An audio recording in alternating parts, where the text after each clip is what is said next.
आईशी असं वागताना? नाही वाटत. काय करणार? तू काय बी काळजी करू नको कन्या.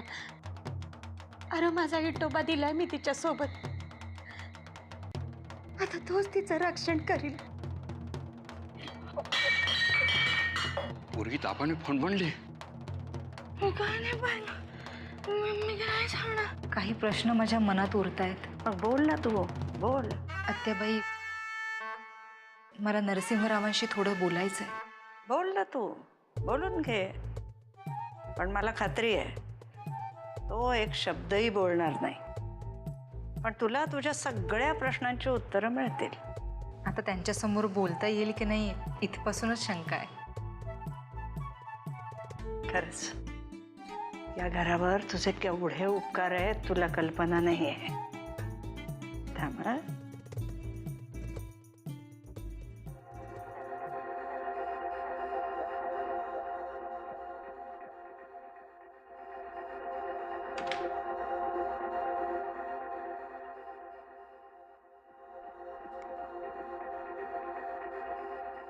ठीक आहे. आत्याबाई, ओ हे काय? ह्याची काय गरज आहे? माझ्या नर्मदेची आठवण आहे ही. तिचा स्पर्श झाला या दागिन्याला. तिचा संयम, तिचं पावित्र्य तुला लाभो हीच इच्छा आहे. अगं लग्नानंतर हे सगळं तुझंच आहे. ठीक आहे. नमस्कार करते. अखंड सौभाग्यवती बाबा. आत्याबाई, माझी योग्यता आहे की नाही मला माहीत नाही, पण त्यांच्या पावलावर पाऊल ठेवण्याचा मी नक्की प्रयत्न करेन. माझी नजर धोका नाही खाणार. नर्मदेच्याही एक पाऊल पुढे जाशील बघ तू. थांब हं. नरसिंहाशी मी बोलते आणि मग तू बोल. आलेच. आत्याबाई, हं. अमृताशीही बोलून घ्या. नरसिंहरावांची पत्नी होण्याआधी मला अमृताची आई होणं जास्त आवडेल. तिची काळजी नको करूस तू. आपल्या वडिलांचं सुख या पलीकडे तिला दुसरी कुठलीही गोष्ट महत्वाची नाही. आलेच हं मी. हो.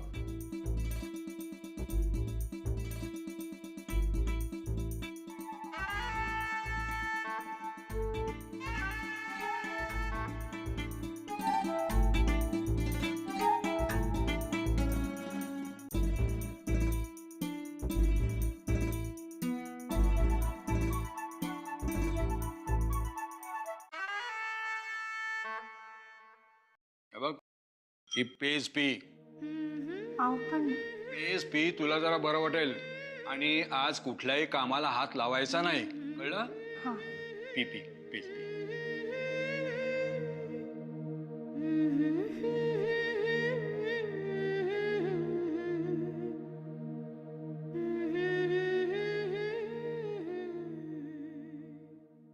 बाबा, तुम्ही कुठल्याच सोशल साईटवर कसे नाही आहात हो?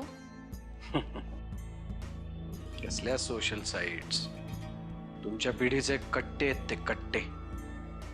शी, कट्टे काय? काय ते काय? महिना महिना एकमेकांची तोंड सुद्धा बघत नाही, पण रोज या कट्ट्यांवर भेटताच ना तुम्ही. पण खूप धमाल असते हा. बाबा, तुमच्या वेळेला हे काहीच नव्हतं ना?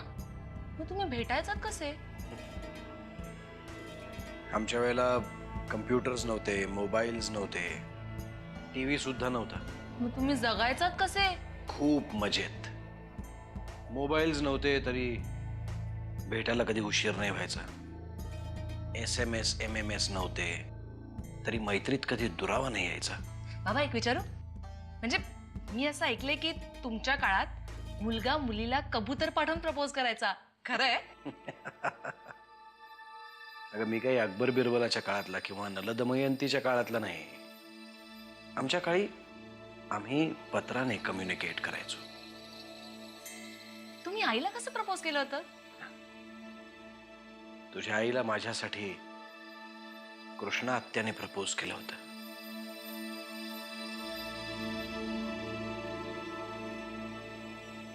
आईची आठवण आली? तुला नाही आली? तुम्ही असताना नाही येत.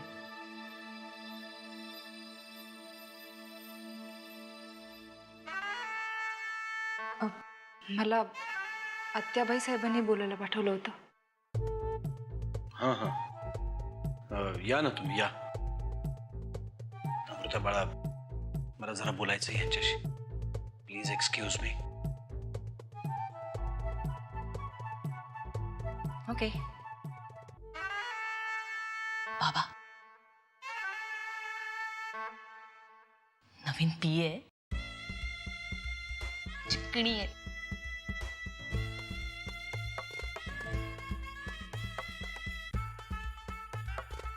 या ना, बसा तुम्ही बसा.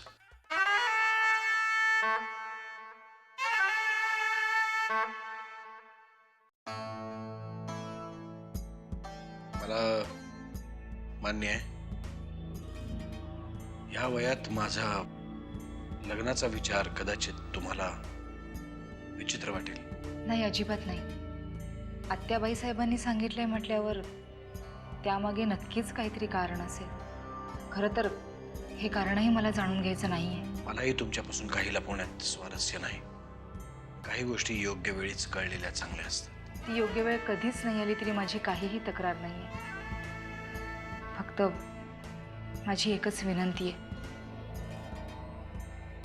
अमृता आता लहान नाहीये. लग्नाआधी आपण एकत्र येऊन तिच्याशी बोलणं मला खूप गरजेचं वाटतं. त्यात काहीच गैर नाहीये, पण अमृताच का?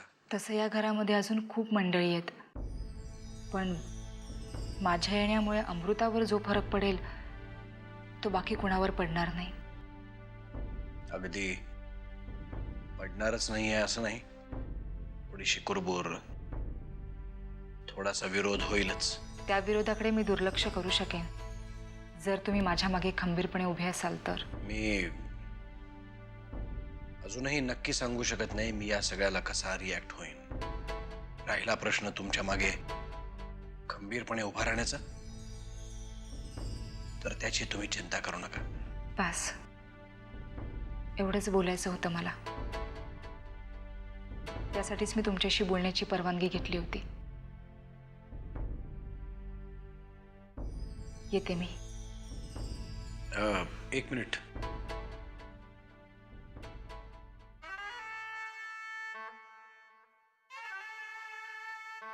माझ्या बायकोवर माझं खूप प्रेम होतं आणि ते तसंच राहील. पण तिची जागा दुसरं कोणीही घेऊ शकणार नाही, हा जो आमचा ठाम विचार होता तो बहुधा चुकीचा होता. तुमची विचार करण्याची पद्धत आवडली मला.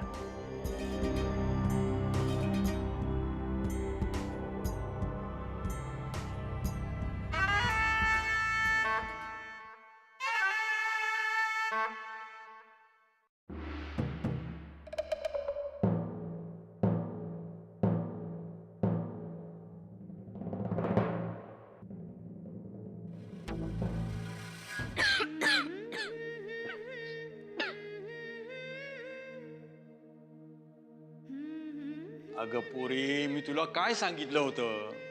अंगात ताप आहे तर काम करू नको. नाही, असू दे. काय झालं दामू? काय नाही, अंगात ताप आहे हिच्या, तरी ती काम करते. अरे काल तर ठणठणीत होती, आज काय झालं एकदम? दिवसभर धावपळ करते. थोडीशी कणकण आली असेल. कणकण कसली रे? चेहराच सांगतोय चांगला ताप आहे अंगात तिच्या. मगाशी झोपेमध्ये काहीतरी बडबडत होती ती. हे बघ दामू, तापात असं होतं. आता तू उगीच काहीतरी तर्क लढवू नकोस. आत्याबाई, मी तिला डॉक्टरकडे घेऊन जाऊ? तर मी घरात असताना डॉक्टरकडे जायची काही गरज आहे का? हे बघ, माझ्या खोलीत जा, ड्रॉवरमध्ये माझा बटवा आहे, त्याच्यात लाल गोळ्यांचं पाकिट असेल, ते जाऊन घेऊन ये जा. हो हो, आणतो आणतो.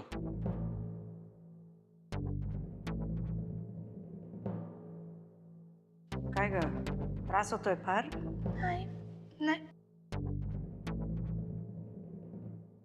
अगं अगं, चांगलाच ताप आहे तुझ्या अंगात.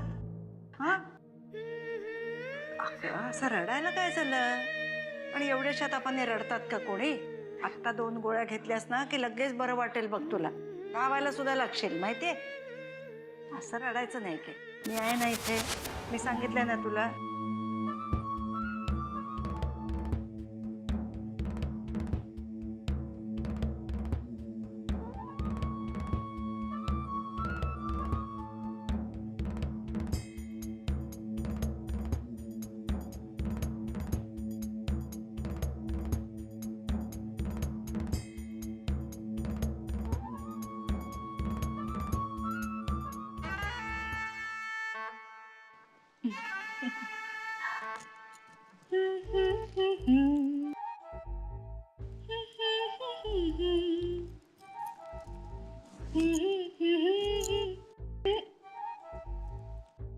तुम्ही कधी आलात?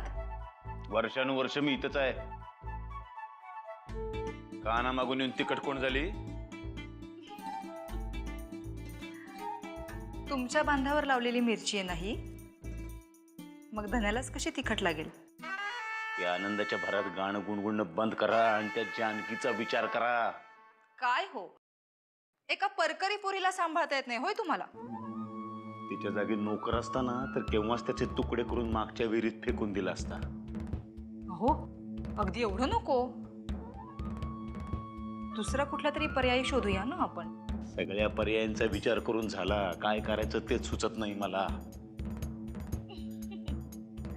आता माझं बघा ना, माझं बोलणं झालं सुद्धा माझ्या होणाऱ्या नवऱ्याशी.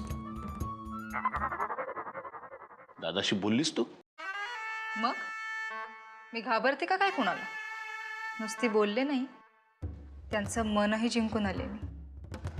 दादा बोलला तुझ्याशी?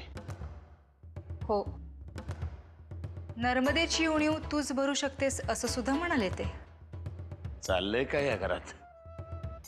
दादा दुसऱ्या लग्नाला तयार काय होतो, आत्याबाई लगेच मुलगी काय शोधतात, आणि या घरामध्ये या कानाचं त्या कानाला सुद्धा कळत नाही. आत्याबाईंनी हा दागिना पण दिलाय मला. जास्त हवेत उडू नकोस, जमिनीवर ये. ती जानकी एक शब्द जरी बोलली ना तरी संपलोच आपण. मगाशी मी तिला आत्याबाईंशी बोलताना पाहिलंय. आता मलाच बोलायला हवंय तिच्याशी. आणि मी बोलून सुद्धा जर ती गप्प बसली नाही तर बघू लोक कोणावर विश्वास ठेवतात, तिच्यावर की माझ्यासारख्या एका आदर्श शिक्षिकेवर. एवढी एक अडचण दूर कर ग, मग बघ पुढचे दिवस कसे सुखात जातात ते. किल्लेदारांच्या कपाळावर एवढी चिंता बरी दिसत नाही हो. सोडा, माझीच विद्यार्थिनी आहे ती. काय करायचं ते बघते मी.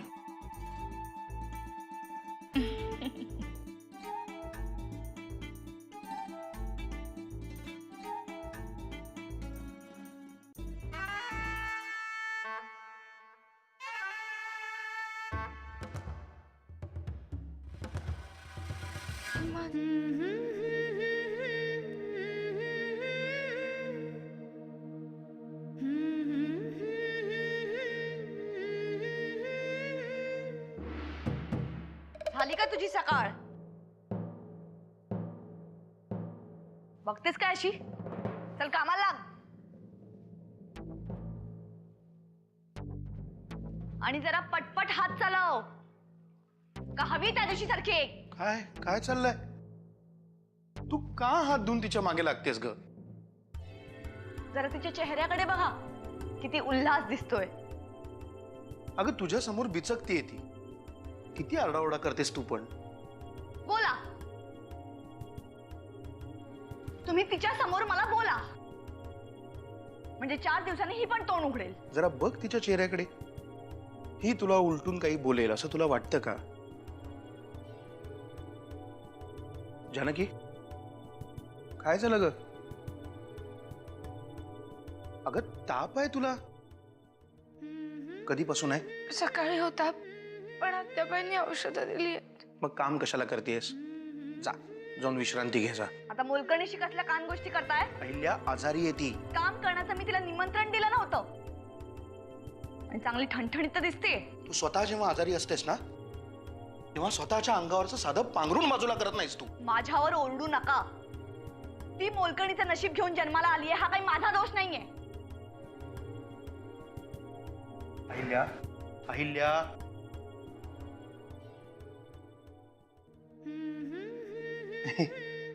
अगं तू कशाला रडतीयस? लक्ष नको देऊ तिच्याकडे. तिच्या भीतीने कधी कधी मी सुद्धा ही सगळी कामं करतो. मला घरी जायचंय. हे पण तुझंच घर आहे ना. एक ही सोडली तर बाकी सगळेजण प्रेमच करतात ना तुझ्यावर. नाही, मला कोणाचाच काहीच त्रास नाहीये. मग तुला दुसरं कोणी काही बोललंय का? नाही, मला कोणीच काहीच बोललं नाहीये, पण मला घरी जायचंय. ठीक आहे, मी तसं बोलीन आत्याशी. हा, पण आत्ता आधी आपण डॉक्टरकडे जाऊया. नाही, नको. आत्याबाईंनी औषधं दिली आहेत मला. मला फक्त घरी जायचं. अगं काय झालंय तुला? हा, काल परवापर्यंत छान हसत खेळत होतीस तू, मग आज काय झालंय? जानकी, तुला काही सांगायचंय? बोलायचंय? नाही, मला काही बोलायचं नाहीये आणि मला काही माहित पण नाहीये. तुला काय माहित नाहीये? जानकी, इथे आहेस तू? तुला सांगितलं होतं ना काम करू नकोस म्हणून. जा, सुमित्रताई बोलवत आहे तुला. दामू, केव्हापासून आजारी आहे ही? आज सकाळपासून. जा जा लवकर जा. ते राहून दे, मी नेतो. जा जा जा जा जा. जा.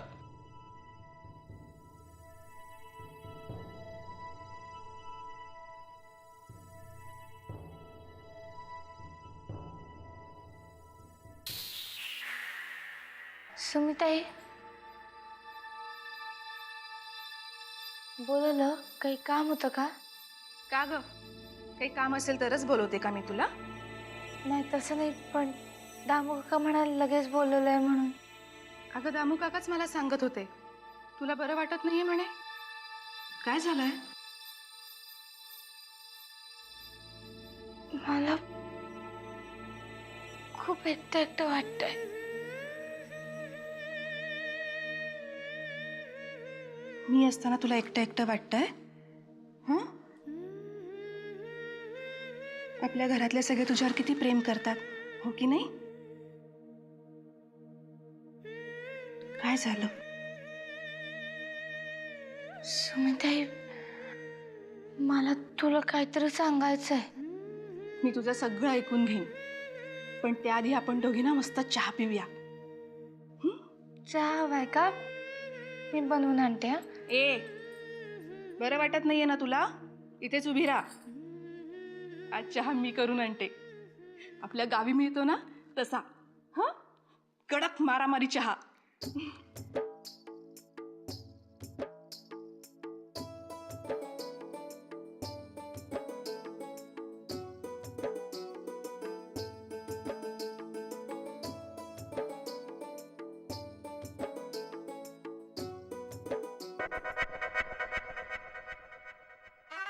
जानकी,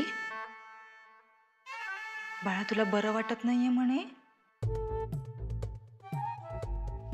हा, थोडं ताप आणि कणकण होती.